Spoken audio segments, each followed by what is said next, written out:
Mr. Speaker, first of all, I'm aware that the entire government is in the US. So I was looking across the aisle and seeing some of the most vociferous defenders of this government. I thought they would be on this trip, but they are here celebrating International Tea Day with us.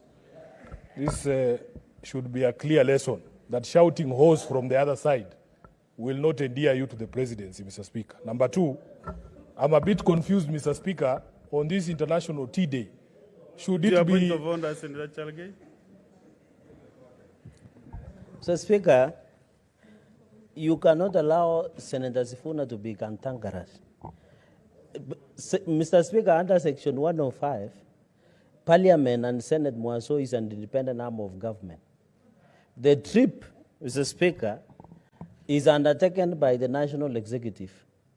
Is it in order to try and cast aspersions by indicating that any trip that is taken outside Parliament or outside by the Executive should be taken with parliamentarians, yet we have our own budget and we are independent arm of government? Is he making it in good faith, Mr. Speaker? Or is jealousy that he was left out of the trip? Can he be clear? Senate. Honorable Speaker, I want members of this House to reflect on their own standing.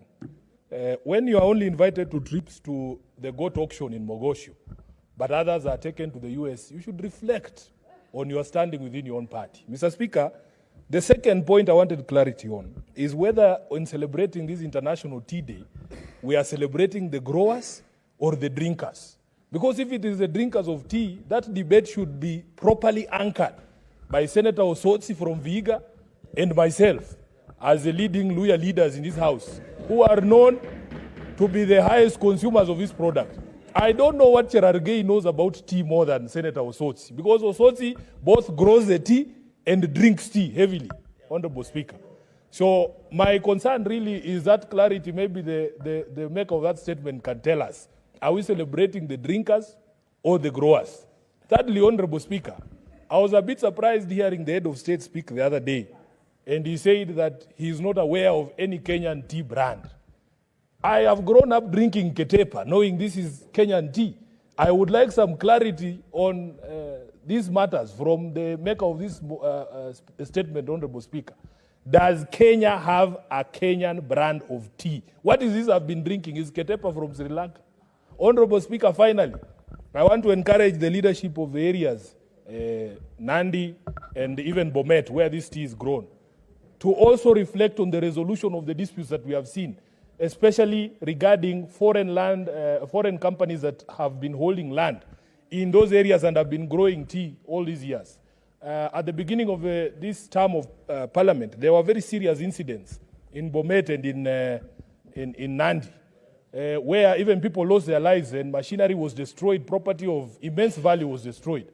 Honorable Speaker, we never hear from Cherargei how that matter was resolved. In fact, the protests there were more violent, and we didn't see the sort of police action being taken on people in Nandi and people in Bomet who are burning property and destroying property owned by these companies, Honorable Speaker. So as we celebrate this International Tea Day, please let us reflect on all these matters so that we as a country can protect this very key source of foreign exchange and this industry that employs thousands of Kenyans. I thank you, Honorable Speaker. Senator Wamatinga Wahome. Thank you very much, Mr. Speaker. I also like to make a comment on this statement. Indeed, Mr. Speaker, sir, I come from a tea growing region, and we produce some of the best quality tea